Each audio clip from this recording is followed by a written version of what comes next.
Yo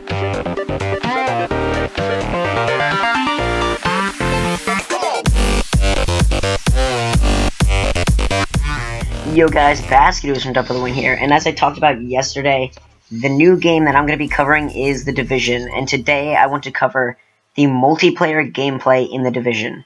So, yesterday I talked about how mainly in The Division it's an RPG, and it's not to be mistaken for an MMORPG, but that doesn't mean that there aren't multiplayer aspects of this game, because there are. So, similarly to Destiny, in the landscape there are certain spaces where you can bump into other players. Now, these places in The Division are known as dark zones. So these dark zones are where you are able to encounter other players and other parties looking to scour the landscape for the best supplies, the best weapons, the best armor, the best gear. So pretty much these dark zones are the best places to find the best gear. So that's the incentive for going in and risking your stuff is to get the best stuff. Now, you may have just heard me say risking your stuff. Now, the catch about the dark zones in this game is every time you go in, you're at risk of losing your gear. So you may not want to bring out your best gear. It's kind of like a PvP landscape where it's really just survival, you know? Like, you have to stay alive and extract yourself to stay in. Now, as you see on the map he's looking at, that part in orange is called the Dark Zone. That's the multiplayer spot. Now, something interesting is that it's connected to the map itself. So it's connected to the other map. So these Dark Zones are actually just continuations of the landscape. So you can access them two ways. You can access the Dark Zone through the menu, but you can also enter the Dark Zone just by walking onto it from the non-multiplayer portion of the map. So it's kind of just like crossing a bridge straight into, like, deathmatch. It's pretty crazy, and I like the idea a lot, actually. I think it gives a new play style to a seemingly, I don't want to say copycat genre, but all the games are pretty similar that you have to get like loot like this game. So I'm excited to see what they do with it. But anyways, guys, there's more than just that to talk about. I want to talk about why you should enter these dark zones. I touched on it briefly before, but now I want to go into more detail. So right there you saw a dead man, and it said scan body, and it said head trauma. So I believe that's how you pick up their gear. You scan their body to see what they have. I'm pretty sure that's how you pick up other players' gear. They didn't go into it there. I'm not sure why. But this is the E3 gameplay reveal trailer, by the way. So it's obviously not going to give away everything.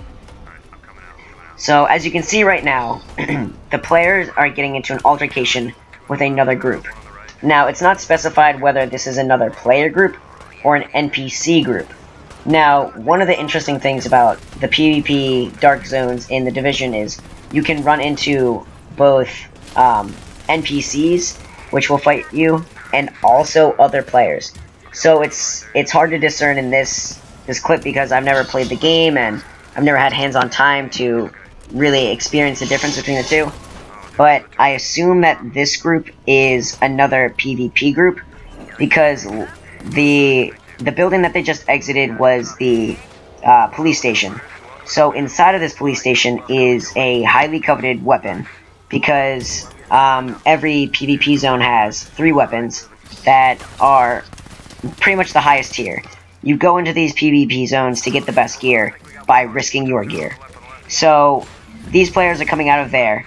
So when the player that you see on the screen, when he's going into that station, the opposing group is trying to fight him off to protect the weapon.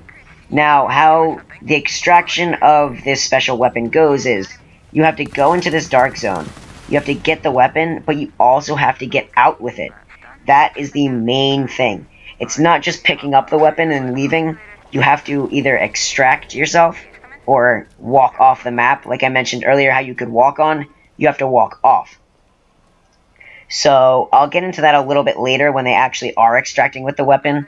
But right now, as you can see, they're approaching the inside of the building. And as I mentioned about NPCs earlier, these players run into a few police officers that have been locked up. In exchange for letting them free, the police officers told them the code to the weapons vault. So I assume that the weapons in the dark zones will not just be pieces of gear that you can just run in and grab. I think there's going to be more to it. There's going to be more substance and more story behind it. Even if it's a little bit of detail, like setting open the police officers to get the code, it's not like you're just walking into the building to grab the weapon. So now, as the players are continuing on, the main thing is that you have to stay highly vigilant. As you can see, he looked down that hallway. I feel like the PvP Dark Zone interactions will be very high intensity, which I'm excited for. It's not going to be like playing Call of Duty and just jumping into a match. This is going to be a thing where you're going to need good communication with your squad, which is why you can see these players had earlier someone with a tablet hop on and highlight enemies. Now, this is the moment we've all been waiting for. The Mark 17 SR. So, that's the big weapon. So, as you can see, only one person can grab it. And that weapon was good because it has a ton of slots in which you can equip perks and attachments. But I'm not going to get into that right now because this is the Dark Zone video. And as we're wrapping up the video, guys, I want to mention this is the extraction point. So as they shot up that flare, they have 90 seconds to wait and protect themselves. But when you shoot up that flare, the other groups in your session are alerted to it. So you have to either walk off the land or extract yourself. So as you can see, there's the Dark Zone, and yeah, guys, that's the multiplayer in The Division. I hope you enjoyed this breakdown informational video. If you enjoyed, please like and subscribe. Comment down below if you have any questions about this game or what you want me to cover next. And if you enjoyed, just let me know. Give me some support. Anyways, guys, like, subscribe. This has been your boy, Basket Hoops.